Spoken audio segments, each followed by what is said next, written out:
As the years move on and we get further away from the launch of Pokemon, it feels like there's just more and more unnecessary hate towards the original Pokemon games. One of the biggest things you hear people complain about is that Gen 1 was bad because Psychic was just absolutely broken. And from the way that people talk about it, it makes it sound like that Red and Blue versions were just unplayable because Psychic types were too good. But is that really the case? I actually want to look into this and see if Psychic is as crazy as everyone was talking about, because we're talking about the original Pokemon games. This was back when everyone just kind of spammed whatever they wanted to, and sometimes you'd win, sometimes you would lose. Was there really a meta game, and did the Psychic typing exploit it to a degree that just was actually unhealthy for the game? So now let's actually break down some of the reasons why people think that the Psychic typing was just too good in Gen 1 Pokemon, and the most common point you're going to see referenced is that the Psychic typing had effectively no weakness in the original Pokemon games, and that's correct. Because of some shenanigans that went down in the first generation, the Psychic typing is only weak to Bug, and Bug does not have anything on Psychic typings. And when you break down the Bug typing, yeah, it's a lot of low base power, and Pokemon that can't really utilize it or have enough stats to fight one-on-one with Psychic types. So we have Leech Life, 20 base power. Pin Missile actually had 14 power in the first generation. And then Twin Needle, the strongest of them all, actually wasn't really that fantastic because it was on Beedrill, and Beedrill being a poison type gets hit super effective by Psychics. So yeah, Bug didn't even work as a weakness against Psychic types in the first generation. Also, Ghost didn't affect at all for Psychic typings. Now, I don't think this matters at all. Honestly, because the only offensive move was Lick. That sure, Nightshade would kind of be helpful for flat damage, but Lick only had 20 base power, and it always counted as a physical move before Gen 4, so all Ghost-type moves were physical before Gen 4. Technically, it does have a little bit of an advantage because Psychic-type Pokemon generally have a lower defense stat than Special or Special Defense, so that seems like it'd be more damage, but when you look at the Pokemon that use it, like Gengar also doesn't have a high physical attack as well, so Lick would effectively not do much damage, and then Pokemon like Snorlax is just going to do more damage with a neutral stab move like a Body Slam instead of a super effective Lick that only has 20 base power getting doubled to 40. And then also, the most obvious one, Dark types didn't exist back then. Now, I'd feel like I had to put those last two in because doing some research for this video, I went through some old forum posts, I found some old comments. I've actually seen multiple comments of people thinking that Dark existed in Gen 1 and that Ghost was super effective against Psychic, so they were wondering what the problem was. So yeah, when you look at it like this, Psychic doesn't really have any weaknesses in the first generation, but I honestly don't really think that's a major point because if we're talking about no weaknesses, what about pre-Generation 6 Sableye and Spiritomb? Does that mean they were like the most godly broken things that absolutely ruin the game because they have no weaknesses? Of course not. And also breaking down some of the other things like the limited moves available to a lot of the Pokemon, most Pokemon just ran stab moves anyways, that they wouldn't have an opportunity to go for coverage because not a lot of Pokemon learned various and diverse coverage moves. So because of that, like hitting super effective wasn't really as common back then, and it also wasn't really that big of a deal. So Pokemon not having a weakness didn't really matter since you're just going to be throwing out your strongest move in almost any situation and not really switching over to a lesser move just because it hits super effective.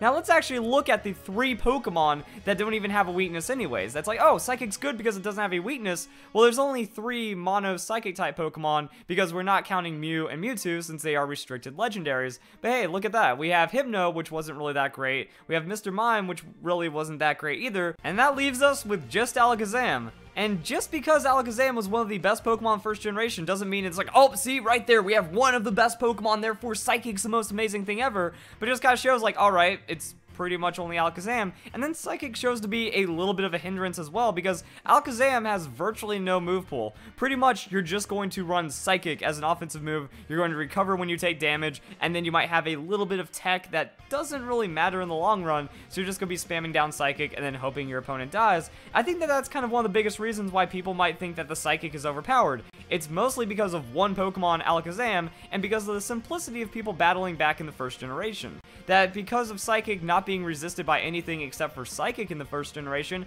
it was effectively just a very easy Pokemon. Did a lot of damage, it was really fast, you press Psychic and win, and most likely because of the unrefined metagame at the time, people are just going to be running like Hyper Beam Blastoise, and then expecting that to go and take out the Alakazam while getting beat up by Psychic in return. So I really just feel like a lot of people were scarred from Alakazam just being a good, skillless Pokemon, and also you didn't even have to do much for it. Like, as long as you knew to hit yes when Alakazam was trying to learn Psychic, and then Yes again was trying to learn Recover, you can't really screw up its moveset. So even the most newbie player has a chance, has a very high likelihood of being highly successful when using an Alakazam against someone that might be a little bit more experienced, but just gets beaten up by the Alakazam anyways. And when we start to break it down, it's like, okay, Alakazam's good, but I don't think that that should condemn the entire Psychic type, and then people just kind of look for reasons to explain that, like, oh, Psychic doesn't have weaknesses, therefore it's absolutely amazing. Then we get to another point, the high special stat. Yes, the Psychic typing does have some of the top spots for the special stat, but that's like saying, oh, Rock is too good because Shuckle has both highest defense and special defense, or normal types are way too high on the hit point scale,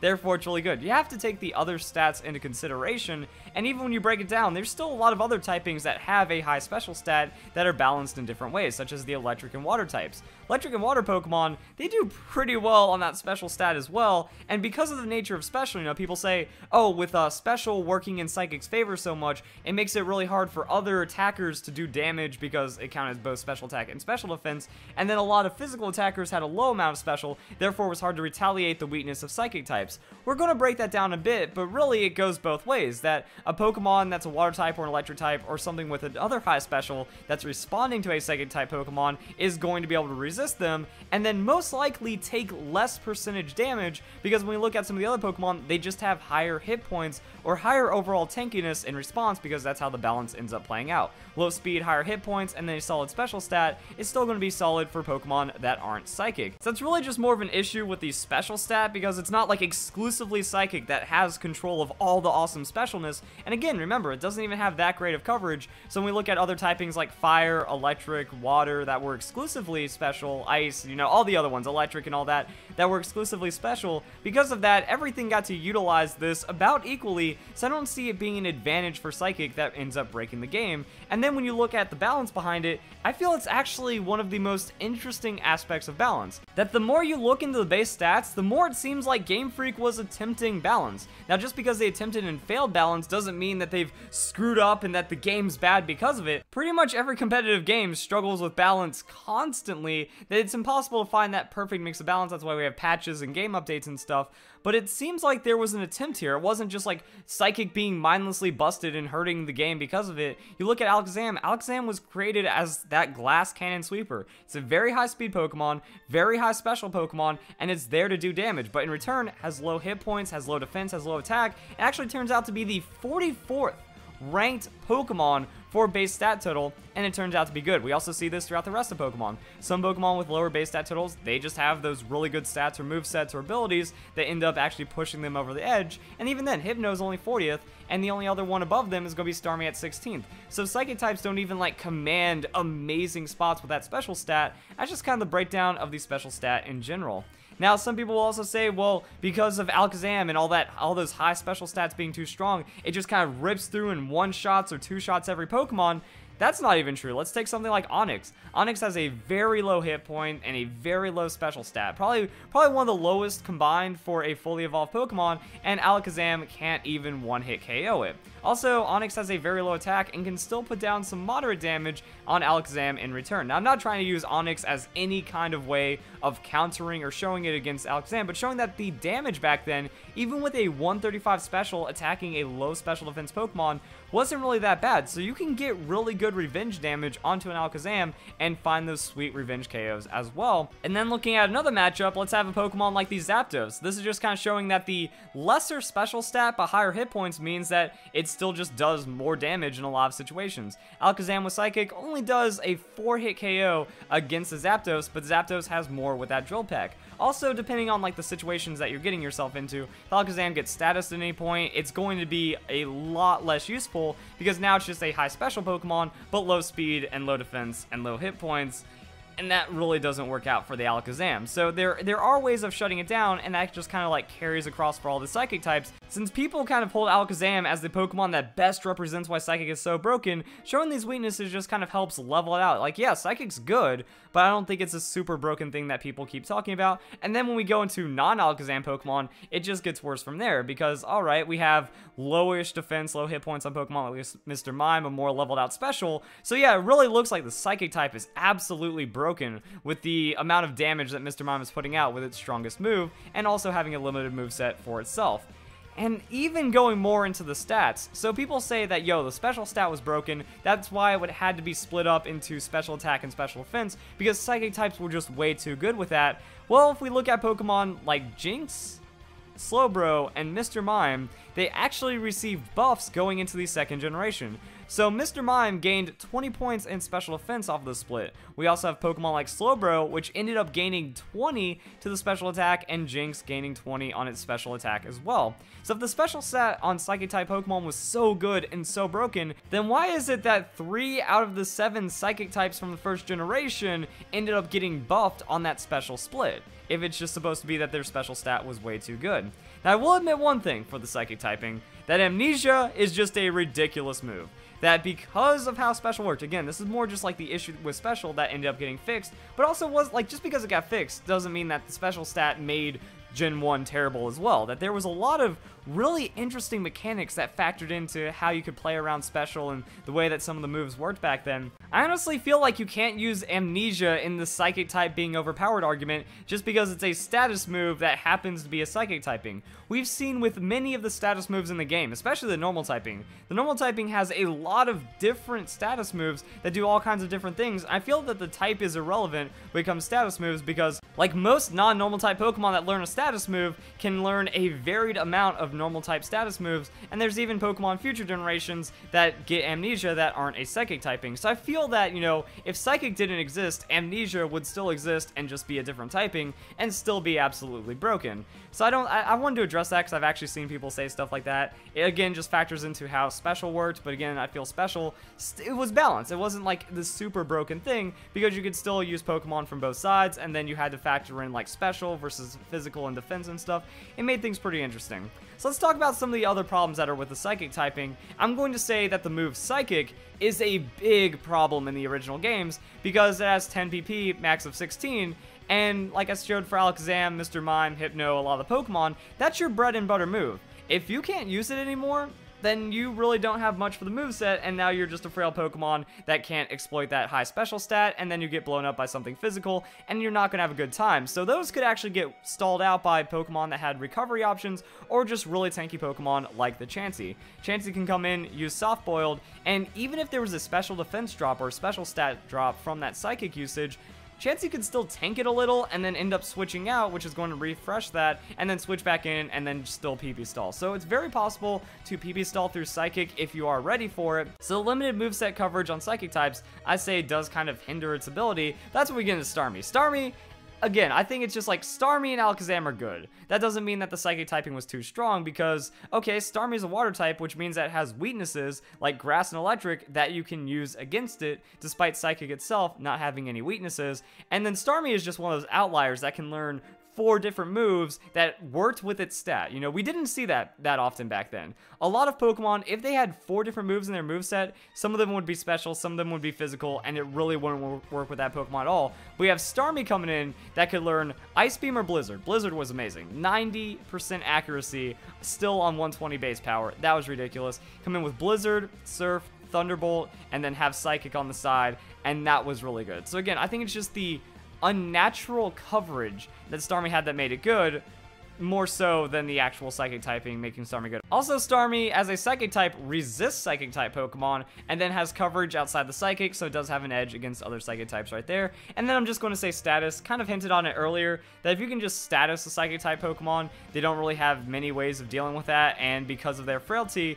know, you paralyze an Alakazam, cool, you bring in a ground type Pokemon, you hit it with a massive earthquake, that Pokemon can survive the Psychic coming in, and then you can just play it like a team battle. You know, a lot of people are just like, oh, nothing counters Alakazam. Even though Alakazam has many counters in the first generation, it's a team game. That there's going to be a lot of other things that are happening throughout that battle, and you can chip away at the Alakazam and then play around it, and now you still have a team that's very strong against other things as well. I feel like people go too hard on the mental gymnastics when it comes into counter arguments. It seems like they don't factor in the other 5 Pokemon on both teams that could really balance out the situation. Let's say I KO my opponent's Pokemon and they respawn with an Alakazam. I'm already up +1. If their Alakazam is able to defeat my Pokemon, that means we're neutral, but I have an opportunity of respawning with something that can take out their Alakazam. If they switch, that means they're also risking a minus by me still getting free damage because of that switch, and eventually that Alakazam is going to take damage. And if they respawn with something that can two-shot the Pokemon that I used to KO out their last Pokemon, well, that means I'm still getting a hit on Alakazam. Now Alakazam is at risk of getting countered by a lot of other Pokemon because, alright, there might not be something that can come in and one-shot Alakazam before it gets 2 or 3 shot or whatever. There's a lot more Pokemon that can come in. Then we can use a Pokemon like Snorlax to go and counter the Alakazam. The Alakazam is a 3 to 4 hit KO onto a Pokemon like Snorlax. So you switch in the Snorlax and then you just use Body Slam. Body Slam does about 50 to 55% damage, so if Alakazam's already missing half its health, that Body Slam finishes it off. Also, you can use Hyper Beam for massive amounts of damage to finish off a slightly weakened Alakazam, and even then, Snorlax gets Amnesia, so it can come in, use Amnesia once or twice, then have 2 Body Slam opportunities. That's where it just gets too weird to talk about. So yeah, like, you can respond to the Psychic types pretty well. That they all have ways of being exploited, and they're not like this super OP, unstoppable thing. So my conclusion is, yes, Psychic is good. I'm not going to come in and be some guy that's like, no, it's bad, it's terrible, it's worse then than it is now. Honestly, Psychic, it probably had its best run in the first generation, and it was really good. That, you know, using the move Psychic on any Pokemon that wasn't even Psychic typing was a good way of getting reliable damage down, and even for back then, not having to, like, know every single type combination, every single effectiveness matchup, so you could just kind of use moves and get a lot of success. Psychic was a very powerful move as well, but the Psychic typing itself was very limited. I don't think it was diverse enough to be truly unstoppable, to be truly game-breaking, and something that you can hold against the first generation. But I see it all too often. It's like every argument, every time you're talking with someone, they're trying to put down Gen 1, Psychic comes up. It's like Game Freak doesn't even know how to program because they made Psychic too good. It's just too good to make first gen competitive enjoyable, but really, it's not. I think it actually adds diversity. You know, if you have something with such a strange power level, like I said, you can tell with the Psychic typing, Game Freak went for a different kind of balance for it. That while it did feel oppressive at times, we've talked about this, it's impossible to find balance in any competitive game. You know, at every stage, at every moment of the competitive Pokemon scene from 6th gen now, there's always been issues. So, I mean, if you say that that's a reason why Gen 1 is bad, then that's just a flaw with the entirety of Pokemon, in which case, it becomes a moot point anyways. So those are my thoughts on it. I feel like people just need to stop mindlessly saying, Psychic was too good in Gen 1, and then just kind of leaving it at that. It feels like they might just have these, like, weird memories of an underdeveloped scene back in the day. Like I said earlier, it's like, you know what? Sure, Alakazam's good when the opponent has no optimization in the moveset. They don't know what they're doing. The DVs are all over the place, and maybe someone got lucky with a faster Alakazam that does more damage, and then the opponent just has Hyper Beam on a Gyarados, which isn't really going to be that optimal anyways. So that's what I'm breaking down. I think it's just more like the roughness, the crudeness of it back in the day, but when you actually look at it with polish, Psychic type. So if you guys enjoy the video, hope you all have a nice day. Thank you very much for watching.